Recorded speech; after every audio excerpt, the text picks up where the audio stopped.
अस्सलाम वालेकुम जी। Welcome to my channel. कैसे हैं आप लोग?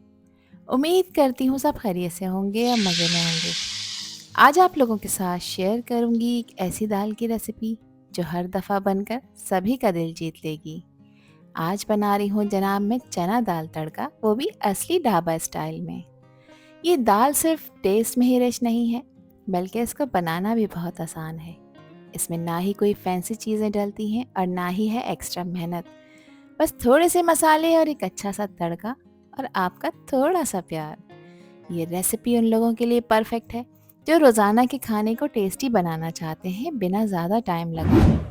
इस दाल को आप इंजॉय करें चावल या रोटी के साथ, दोनों के साथ ही कमाल लगेगी। तो फिर चलें शुरू करते हैं इसको बनाना। तो ढाबा स्टाइल चना दाल तड़का बनाने के लिए दोस्तों यहाँ पर मैंने ली है 250 ग्राम चने की दाल। इसको मैंने 3 घंटा पहले अच्छी तरह से वॉश करने के बाद इसको पानी में डिप कर रख दिया था। 3 घंटे में देखें दाल ने कितना सारा पानी एब्जॉर्ब करा है।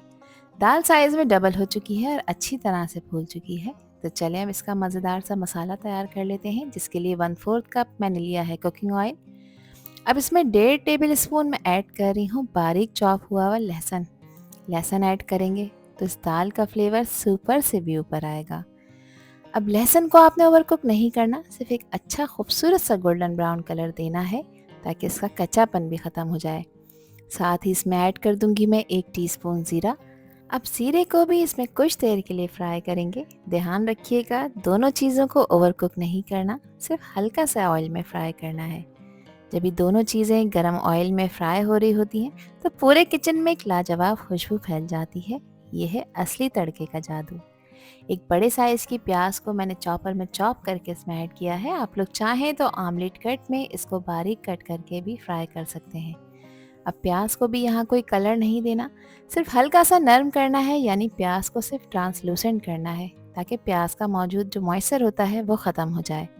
देखिए प्याज ने अपना मॉइस्चर ख़त्म कर दिया है। तो अब इस पॉइंट पर इसमें ऐड करूँगी मैं 2 तेज़पात के पत्ते खुशबू के लिए। अब इसको भी कुछ सेकंड्स के लिए ऑयल में फ्राई करेंगे और इसको स्पाइसी टच देने के लिए यहाँ पर मैं शामिल कर रही हूँ 7 से 8 हरी मिर्चें। अच्छा, ये हरी मिर्चें तीखी वाली हैं क्योंकि मैं ढाबा स्टाइल चना दाल तड़का तैयार कर रही हूँ। मिर्चों की क्वांटिटी आप लोग हमेशा अपने टेस्ट के अकॉर्डिंग कम ज़्यादा कर सकते हैं। मिर्चों को जब आप ऑयल में फ्राई करते हैं तो इसका फ्लेवर और भी ज़्यादा इन्हेंस हो जाता है। अब कुछ स्पाइसेस ऐड कर लेते हैं। तो 1 टेबल स्पून मैंने इसमें पिसी लाल मिर्चें डाली हैं। मिर्चों को आप अपने टेस्ट के अकॉर्डिंग ऐड करिएगा। साथ ही इसमें 1.5 टीस्पून मैं नमक का शामिल कर रही हूँ। नमक और मिर्च आप लोग हमेशा अपने टेस्ट के अकॉर्डिंग ऐड किया करें, मैं सिर्फ रेसिपी आपके साथ शेयर कर रही होती हूँ। हाफ टी स्पून इसमें मैंने शामिल किया है हल्दी का, जिससे कलर बहुत खूबसूरत आएगा। 1 टीस्पून इसमें मैंने धनिया का पाउडर ऐड किया है। और अब इन्हीं मसालों में मैं ऐड कर रही हूँ क्रश हुई हुई सौंफ। ये पूरी सौंफ के दाने नहीं हैं, इनको मैंने क्रश कर लिया है ताकि फ्लेवर्स अच्छी तरह मसालों में घुल मिल जाएं। और साथ ही 1 टीस्पून मैं क्रश हुई हुई काली मिर्चें डाल रही हूँ। ध्यान रखिएगा काली मिर्च का पाउडर नहीं है, क्रश करके ऐड करना है ताकि दाल का कलर ख़राब ना हो। अब इन मसालों को 3 से 4 मिनट तक भून लेंगे। क्योंकि प्याज में अभी भी मॉइस्चर मौजूद है तो 2 से 3 मिनट तक आपने इन मसालों को लो मीडियम फ्लेम पे ऐसे ही भूनना है। अगर आपको लगे कि मसाला ज़्यादा ड्राई हो रहा है तब आप इसमें पानी ऐड कर सकते हैं।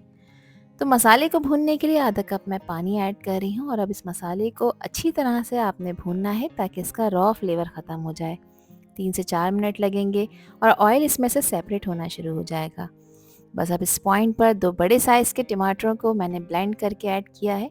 आप चाहें तो टमाटरों को बारीक कट करके भी ऐड कर सकते हैं, मगर ब्लेंड कर ऐड करेंगे, टमाटर का पेस्ट बनाकर ऐड करेंगे तो इससे मसाला बहुत स्मूथ बनेगा। अब टमाटरों को भी मसालों के साथ अच्छी तरह से भून लेंगे। 6 से 7 मिनट लगेंगे, इसमें से ऑयल सेपरेट होना शुरू हो जाएगा। तो ये निशानी है कि टमाटर अच्छी तरह से भुन रहे हैं। टमाटर का ये रिच और थिक पेस्ट हमारी दाल को देगा एक टैंगी फ्लेवर और इसका कलर और भी ज़्यादा गहरा हो जाएगा।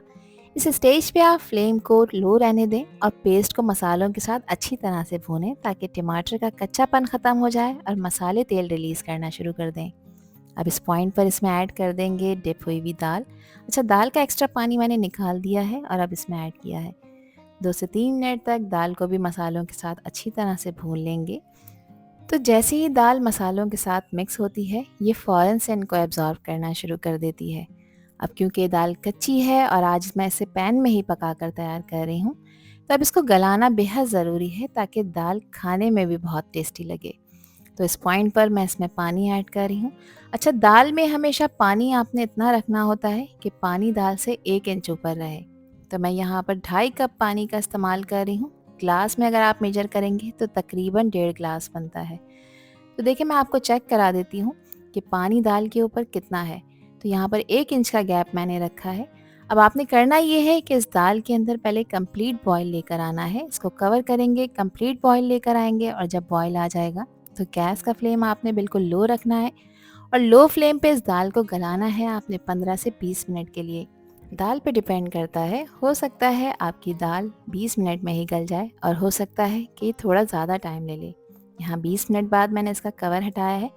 पानी जो भी इसमें ऐड किया था, देखें वो यहाँ पर ड्राई हो चुका है। अब दाल को चेक कर लेते हैं क्या कंडीशन है। तो फिंगर से प्रेस करके मैं दाल को चेक कर रही हूँ, तो दाल भी अल्हम्दुलिल्लाह यहाँ पर पूरी तरह से गलकर तैयार हो चुकी है।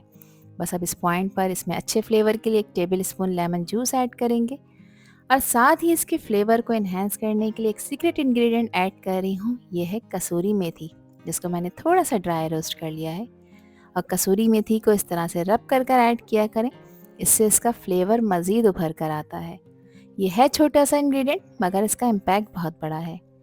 अच्छे फ्लेवर के लिए 1/2 टी स्पून घर का पिसा हुआ खुशबूदार गरम मसाला ऐड कर रही हूँ। अच्छी तरह से इसको मिक्स कर लेंगे और आखिर में इसकी फाइनल गार्निशिंग के लिए इसके ऊपर स्प्रिंकल करूँगी मैं बारीक कटा हुआ हरा धनिया, जो न सिर्फ इसके टेस्ट को इन्हेंस करेगा बल्कि इसको एक वाइब्रेंट लुक भी देगा। हरा धनिया डालते ही दाल की शक्ल और भी ज़्यादा निखर गई है और खुशबू भी 2 गुना बढ़ गई है। ये छोटी सी चीज़ है लेकिन हर प्लेट को कंप्लीट बना देती है। यहाँ पर रेडी हो चुकी है हमारी चना दाल तड़का, मगर इसमें एक और ट्विस्ट देना है, तो अभी वीडियो ख़त्म नहीं हुई। अच्छी तरह से इसको मिक्स कर लेंगे। ये वो मोमेंट है दोस्तों जब सब मसाले मिलकर एक परफेक्ट पेस्ट तैयार कर चुके हैं। अब सिर्फ एक ही चीज़ बाकी है, वो है गरम गरम तड़का, जो बनाएगा इस दाल को बहुत ही शानदार। तो पहले इस दाल को आपने एक सर्विंग बाउल में शिफ्ट कर लेना है ताकि हम इसके ऊपर गरम गरम तड़का डाल सकें। अब इसका तड़का बनाने के लिए यहाँ पर सिर्फ मैंने 3 टेबल स्पून देसी घी का इस्तेमाल किया है। आप चाहें यहाँ पर बटर भी ऐड कर सकते हैं। 1/2 टी स्पून मैंने यहाँ पर डाली है कश्मीरी लाल मिर्च। गैस का फ्लेम ऑफ कर दिया है मिर्चें डालने से पहले, क्योंकि गैस पे अगर आप इसको पकाएंगे तो मिर्चें जल भी सकती हैं। बस अब थोड़ा सा इसको तेल में हम भून लेंगे ताकि मिर्चों का कच्चापन ख़त्म हो जाए और ये गरम गरम तड़का डाल देंगे दाल के ऊपर। तो ये गरम तड़का डालते ही दाल की लुक ही बदल गई है और इसका टेस्ट भी। अब इसमें है वो ढाबा स्टाइल का असली मज़ा। इस दाल को एंजॉय करें आप रोटी चपाती या पराठे के साथ, चावलों के साथ भी ये दाल आपको बहुत मज़ा कराएगी। और यहाँ पर तैयार हो चुकी है हमारी ढाबा स्टाइल चना दाल तड़का। दिखने में भी बहुत ज़बरदस्त लग रही है और खुशबू तो पूरे किचन में फैल गई है। तो फिर रेसिपी ट्राई करें और मुझसे शेयर करें अपना फीडबैक कि आप लोगों ने कैसे ढाबा स्टाइल चना दाल तड़का बनाई। आई होप कि ये रेसिपी और वीडियो आप लोगों को पसंद आई होगी। पसंद आई हो तो कमेंट सेक्शन में अपना प्यार सा फीडबैक मुझे लाजमी शेयर करिएगा और चैनल पर न्यू हैं तो चैनल को भी ज़रूर सब्सक्राइब कर दीजिएगा। अल्लाह हाफिज़, अल्लाह निगहबान।